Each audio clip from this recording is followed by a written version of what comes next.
Brasil-África 2020, parceria ou concorrência?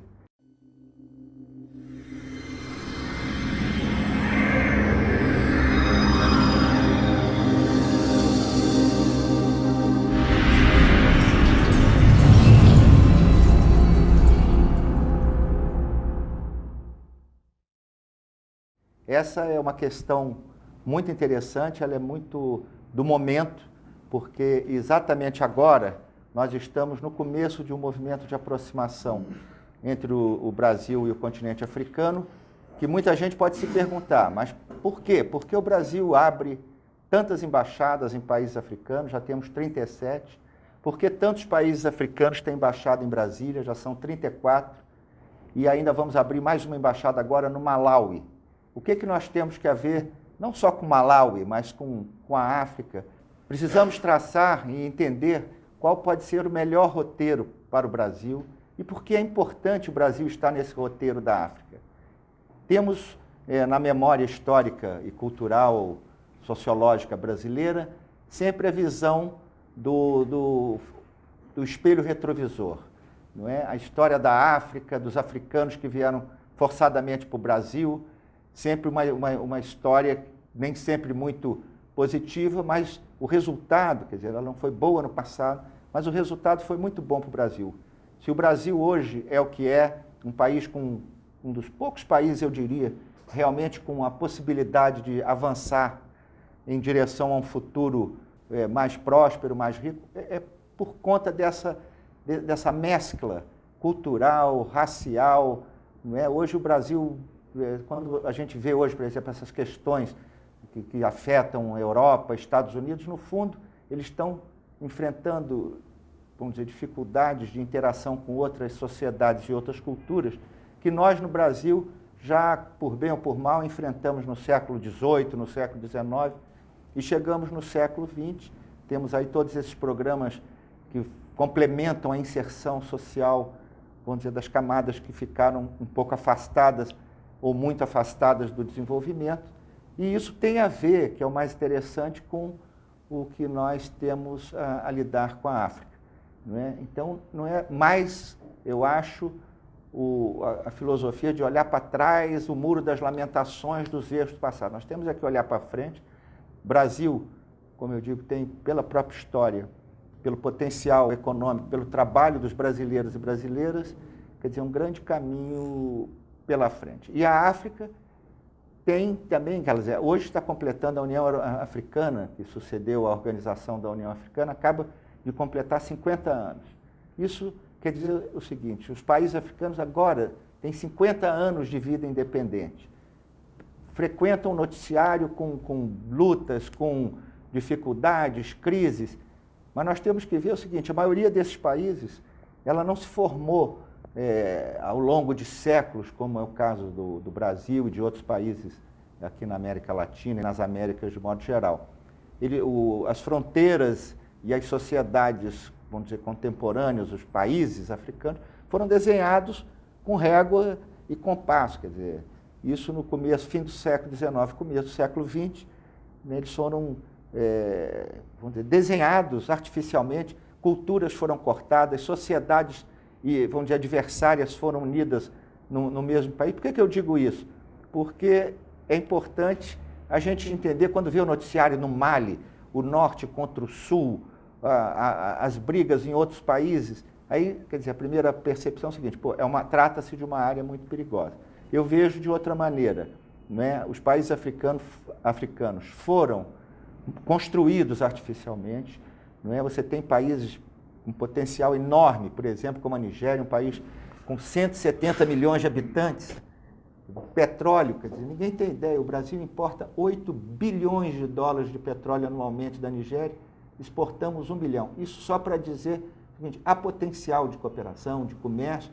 Agora, quando a gente olha para um país feito a Nigéria, que frequenta o noticiário porque o Boko Haram ou qualquer outro grupo extremista, lutas entre muçulmanos e cristãos, a gente, infelizmente, ou pelo menos é a realidade, a gente volta para o passado, onde as potências coloniais dividiram esses países de maneira absolutamente arbitrária. Na verdade, né, você tem culturas, quer dizer, a cultura da beira do Saara, que é uma cultura basicamente Hausa, ela tem mais a ver com, quer dizer, os Hausa do norte da Nigéria tem muito mais a ver com os do Níger, do Chad, da Mauritânia, do que com os do próprio sul, que são, quer dizer, a mesma origem dos iorubais que vieram para a Bahia e outras partes do Brasil.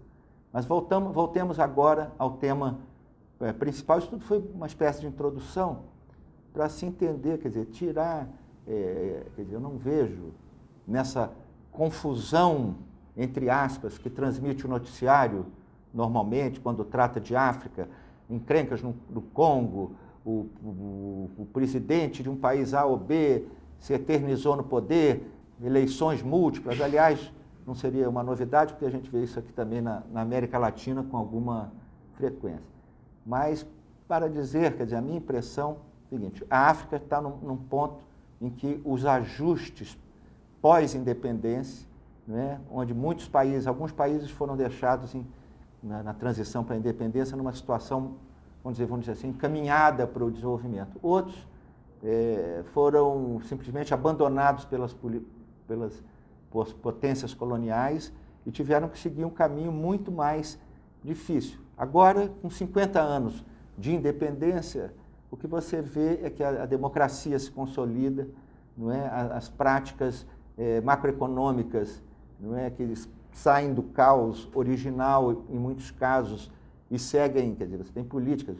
Eu dou sempre o exemplo da Nigéria, que eu fui embaixador lá, com muita honra, e é o país que eu vejo com grande potencial, não só pelas suas reservas de petróleo, mas tem uma população educada, muito criativa, não é? E, ao mesmo tempo, uma fama, não é? Que, na verdade, não corresponde à realidade. Até para eles, quer dizer, eles são muito críticos da realidade deles mesmos. Mas quando você vai ver em termos de potencial, quer dizer, você hoje tem ótimas universidades, você tem um país que se preocupa também, está começando com a distribuição social da riqueza, que hoje é mais derivada do petróleo, mas que busca novos caminhos. E o Brasil, aí entramos novamente, parceria ou concorrência.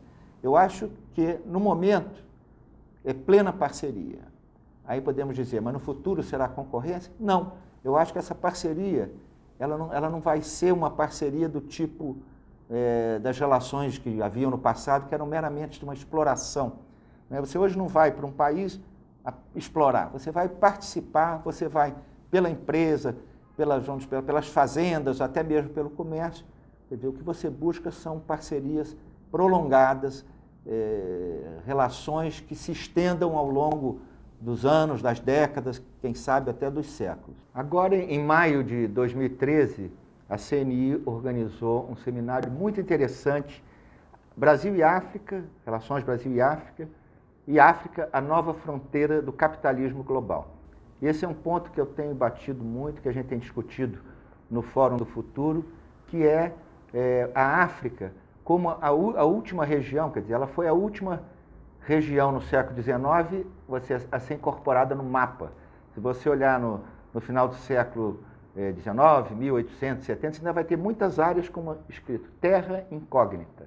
Não é? Então, ela demorou 100 anos para se tornar uma terra cógnita, uma terra conhecida. Mas agora, o passo que se está dando é a entrada dos países africanos, que em grande medida são ainda sociedades estruturadas tribalmente, não é? A entrada no mundo global, no mundo social global, no mundo econômico global, tudo representando desafios fortes, porque as relações, quando você entra para uma relação internacional como fornecedor ou consumidor ou partícipe, não é? Os desafios e as exigências são muito maiores do que quando você consegue viver, vamos dizer, na tranquilidade das regras tradicionais de sua sociedade. Isso aconteceu no Brasil. Você teve, 50 anos atrás, 2/3 da população viviam no campo. Hoje, 1/4 ou menos ainda, 1/5, 1/6 vivem no campo. Então, isso é o que vai começar, quer dizer, no momento que você entra no capitalismo, você, assim, mais intenso, nas regras mais intensas do capitalismo, você começa a ter mudanças que serão algumas boas, outras mais difíceis, mas que parecem irreversíveis. Se esses países, sob governos cada vez mais, eu entendo, conscientes da importância de reduzir os altos níveis de mortalidade, de buscar condições de vida melhores para suas respectivas populações, não é? Eles não hesitarão em continuar nessa trilha.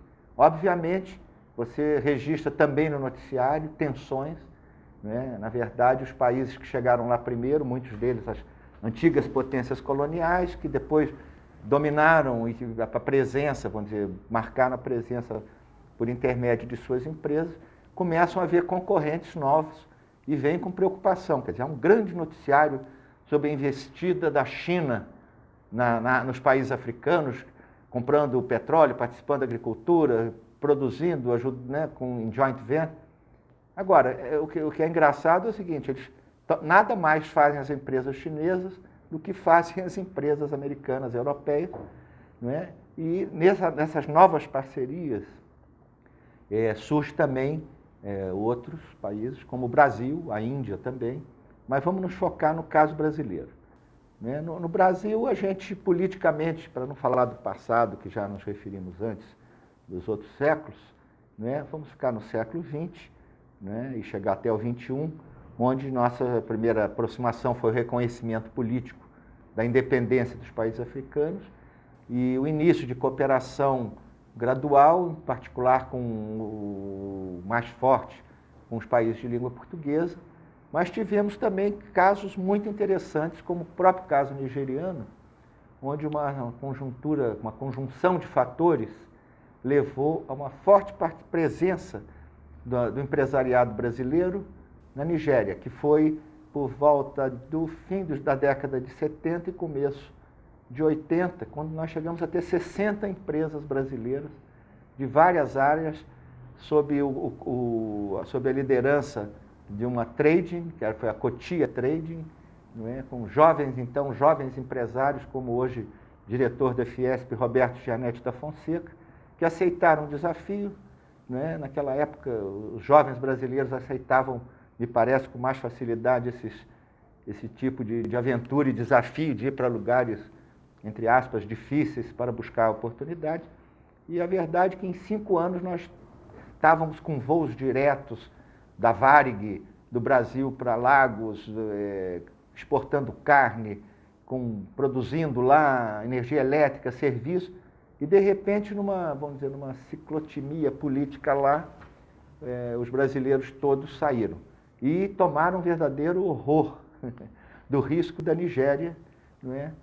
E isso também foi ajudado por uma dívida que havia, que foi já perdoada, não agora, em 2005, quando a Nigéria já dava passos adiantados para se tornar o que é hoje. Hoje o país tem reservas, grandes reservas cambiais, não precisa, na verdade, de ajuda, entre aspas, de mais ninguém, mas está aberto ao comércio. E os brasileiros continuam, ou, vou fazer um anúncio aqui, continuavam com medo de chegar até lá. Quer dizer, diariamente, isso era uma briga que, quando o presidente Lula visitou Abuja em 2006, a gente conversou muito, falava, olha, nós importamos 5, 6 naquela época, bilhões de dólares, hoje importamos 8, de petróleo, e exportamos nada. Sabe qual é a razão, presidente? É que nós não temos voos diretos, né? E o presidente falou, não, ele já tinha essa questão em conta e voltou a Brasília em 2007, convocou os dirigentes das empresas aéreas, precisamos ter um voo de bandeira brasileira, voos de bandeira brasileira para a África, ou senão toda essa proposta de aproximação política vai dar em nada. E, quer dizer, o anúncio que eu faço é que agora, no começo de junho, vai ser anunciado, de 2013, vai ser anunciado, depois de 20 anos sem a ligação da Varig com a Nigéria, a retomada das ligações. O voo será entre Recife e Lagos, da Gol, com 3 frequências semanais, e reduzirá, imagina, hoje para você chegar a Abuja ou Lagos são necessários, você precisa ir à Europa ou África do Sul, você perde 2 dias. Você vai poder chegar a Lagos em 6 horas de voo, e você estando em Lagos, você está em toda aquela região onde os nossos negócios andam bons ali, chamado o Bight of Benin, a região onde a África faz aquela curva, não é? Riquíssima em gás, petróleo, recursos naturais, onde nós prestamos o Brasil, empresas brasileiras estão presentes em vários países na região e poderão então aumentar muito mais. Quer dizer, é claro, acontecerá com a Nigéria o que aconteceu com Angola. Quando a TAG, que é uma empresa angolana, iniciou os voos para o Brasil, todo mundo disse, mas esses voos não vão conseguir ter frequência porque você não vai conseguir ter gente para ocupar os aviões. Olha, passados mais de 10 anos, tente conseguir uma ida urgente para Angola, só em classe executiva, porque as reservas estão por 2 meses adiante. E o que é mais engraçado, apesar de todo mundo ver que os voos para a África do Sul, feitos pela South African Airways, o voo para Angola, o voo para Cabo Verde, feito por uma empresa cabo-verdiana, andam lotados, né? Demorou muito tempo para que uma empresa brasileira se animasse, que é o caso agora da Gol, a nos ligar. Isso é o mais importante, porque não adianta o discurso, vamos nos aproximar, se diariamente você tem, eu digo só no caso da Nigéria, você tem 18 voos internacionais vindos da China, da Índia, do Líbano, de países europeus, dos Estados Unidos, trazendo empresários dispostos a enfrentar as eventuais vicissitudes, a buscar negócio, enquanto isso, os brasileiros temerosos com as inseguranças, com o noticiário de jornal. Felizmente, eu vejo que isso está se superando em relação a esses principais países, né?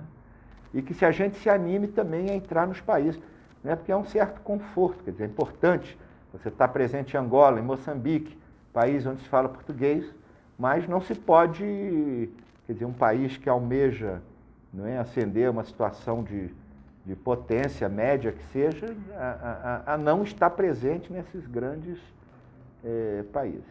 Bom, quando eu falo dos 18, 20 voos que vêm de vários países, estou falando dos nossos concorrentes, que são os concorrentes de hoje e os concorrentes de amanhã.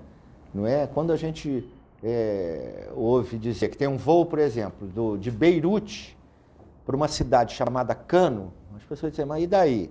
Só que Kano, que ninguém nunca ouviu falar, é uma cidade que tem 10 milhões de habitantes. E onde, vamos dizer, é o fim de uma linha ferroviária que está sendo construída por quem? Pelos chineses, não é? Que estão também, não é, no sistema rodoviário, construindo, junto com os libaneses, não é, com os alemães. Não é? Agora, não é, depois de muitos anos, chega também uma empresa construtora, no caso específico, Andrade Gutierrez, não é, que está fechando, né, está fazendo os contatos finais e aparentemente vai se instalar definitivamente. Mas isso é só uma pequena, vamos dizer assim, um pequeno ponto dos desafios que nos esperam. Não é? Primeiro é ter a ligação. Precisamos estar presentes, não só pelas embaixadas, mas pelas empresas brasileiras. Não é? E quando eu falo em empresas brasileiras, não é só o setor de indústria ou de exportação. Nós temos a área de serviços e uma muito importante, que é a área do agronegócio, da agricultura. Não é? A Nigéria e a África, de modo geral, são países onde ainda se pratica uma agricultura primitiva.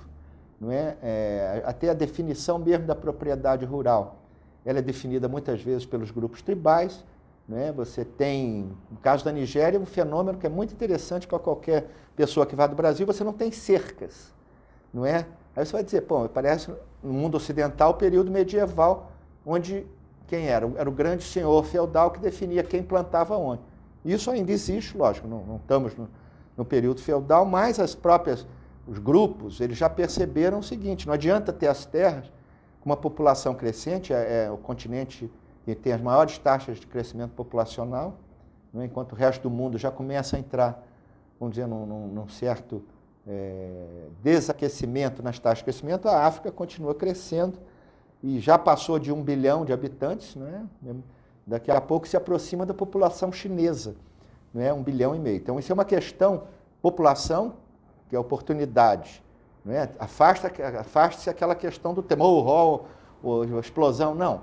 Vai haver uma queda em determinado momento, quando esses países todos tiverem entrado vamos dizer, em ritmos de desenvolvimento mais acelerado. Mas eu quero bater no ponto da presença, da mudança econômica, do papel que o Brasil pode ter. Nós somos muito bem recebidos nos países africanos, entre outras coisas, não porque nós tenhamos só a história com relações à África, não, porque nós somos um país também equatorial e tropical. Não é? Nós entendemos, nós temos um modo de vida, país de região quente é diferente, ele é mais informal e sabe enfrentar os problemas desde a acidez do solo, né, da lixiviação, então a conversa não é estranha para nós. Que o diga a Embrapa, né, que já tem uma presença forte, alguns anos atrás a presença foi ainda mais forte, mas já há decisões sendo tomadas no nível mais alto do governo federal para que a Embrapa volte a cooperar, agora no nível de uma nova agência, cujos detalhes ainda não sabemos, anunciada pela presidente Dilma Rousseff, que vai reunir as principais instituições na área da saúde, agricultura, para prestar uma assistência ao países da América Latina, mas em particular à África. Não é? Então, é por intermédio, primeiro, desses canais de cooperação, não é? Onde o brasileiro vai botar a sua cara. É na agricultura, onde iniciativas, por exemplo, no Sudão do Sul, não é? Onde aproximação na África do Sul, na Namíbia, não é? Estão aí se abrindo. Eu mencionei a Namíbia e essa região do sul da África, eu acho muito importante. Eu mesmo tive uma reunião no MIDIC há algum tempo atrás com o embaixador da Namíbia e um grupo muito interessante, que é o grupo de empresários e da autoridade portuária de Walvis Bay. Não é? Walvis Bay é o principal porto de águas profundas, não é? Da Namíbia, e o principal porto de águas profundas de toda vamos dizer, a África Ocidental. E não só isso, a Namíbia é um país muito organizado, tem um sistema ferroviário eficiente, que já chega subindo ao norte com a fronteira de Angola e seguindo ao centro. Né? É interessante se olhar o mapa da Namíbia, que além da massa continental, você vê que tem o Caprivi Strip, que é uma entrada, assim, é um dedão que entra bem no coração da África e vai permitir transformar esse porto de Walvis Bay, que já foi autorizado o estabelecimento de uma linha de navegação direta, evitando também a duplicação do preço do transporte, que antes também o transporte de cargas tinha que ir para a Europa para descer para a África.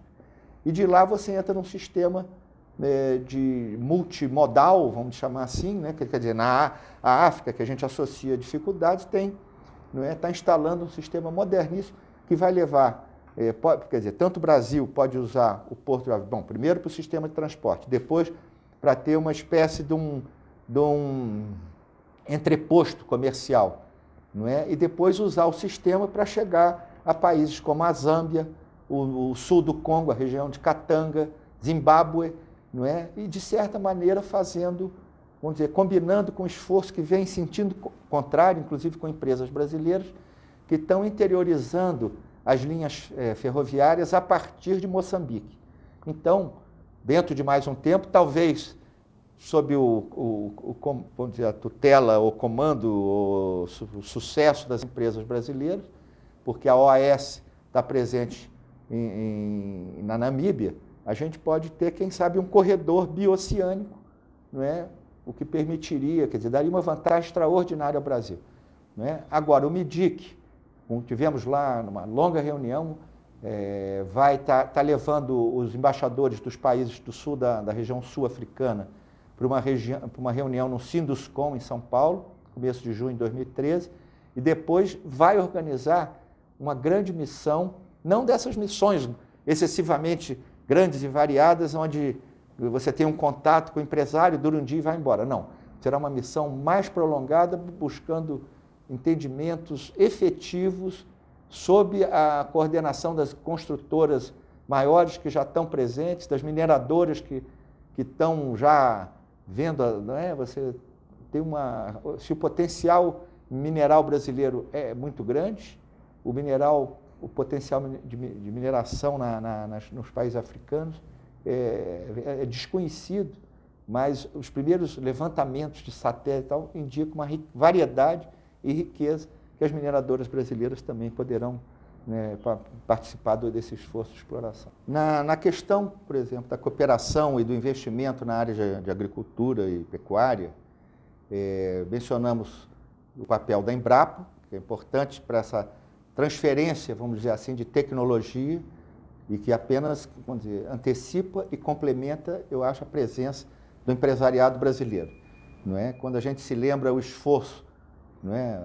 A ideia aqui do Cerrado brasileiro, que algumas décadas atrás se dizia aqui não dá nada, é tudo muito seco, se vê hoje é o celeiro do Brasil, com adubagem, as sementes adequadas, não é? A utilização racional dos recursos hídricos, não é? Permitiu que todo esse centro do Brasil, que é uma estrutura muito parecida com a da África, em alguns casos você aparentemente tem uma escassez maior do que a do centro-oeste brasileiro de água, mas se aproximando-se mais do semiárido do Nordeste, o que abre exatamente um caminho muito interessante, porque grande parte das pesquisas desenvolvidas pela Embrapa foram de aumentar a produtividade e a resistência de sementes e de segmentos, vamos dizer, de raças bovinas, caprinas, não é? Para ambientes, vamos dizer, menos ricos em água. Não é? Então, no caso da Embrapa, além da disposição política, não é clara hoje, a presidente Dilma já ressaltou, houve uma certa diminuição vamos dizer, nessa cooperação, mas será retomada, confiamos, e isso deve ser acompanhado de perto pelo agricultor brasileiro, né, cuja experiência no Cerrado, eu repito, e no semiárido, vai ser muito útil para a entrada, para a criação de parcerias, né, para a resolução de gargalos, né, porque o Brasil, quer dizer, hoje nós temos uma produção enorme, mas também ainda persistem os gargalos, porque quer dizer, nosso sistema ferroviário é limitado, boa parte dele está em construção, as safras são escoadas no lombo do caminhão, como diz o agricultor aí do interior, né? E se pode, então, ter essa presença importante, né? Quer dizer, quando a gente lembrava que alguns anos atrás nossa produção era 40 milhões de toneladas de grãos, passou para 70, hoje isso tudo é passado, né? Damos aí, não sei, os 200 milhões de toneladas.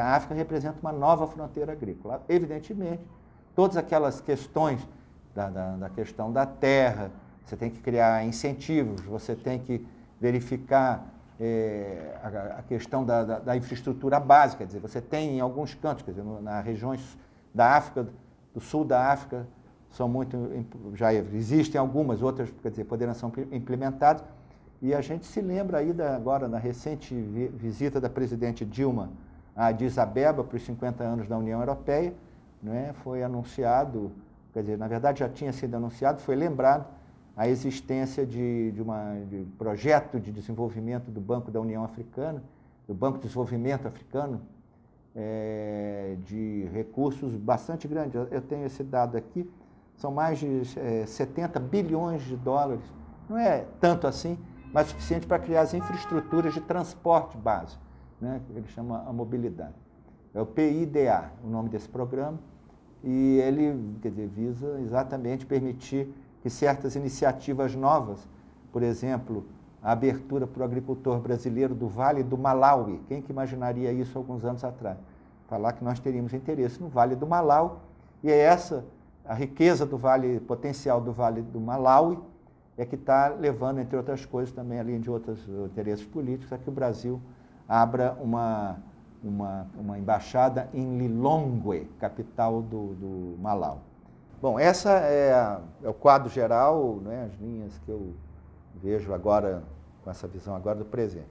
Mas eu alerto, né, até a mim mesmo, olha, atenção, temos que estar com o nosso foco centrado na África se a gente pretende, em 2020, ter algum lugar, ou pelo menos um lugar relevante, como parceiro dos países africanos. Lembrando-nos que todos eles estiveram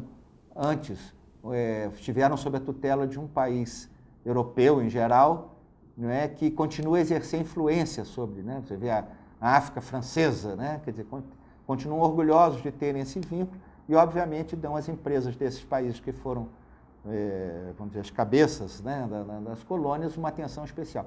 Então, nós temos que avançar enfrentando com nossa experiência, com o nosso destemor, tem que ter um pouco de espírito de aventura, ânimo para conhecer Botsuana e ficar surpreendido com o grau de desenvolvimento do país, ir ao Congo, não é? Que é um desafio também para os jovens que às vezes se acham com a vida um tanto aborrecida, né?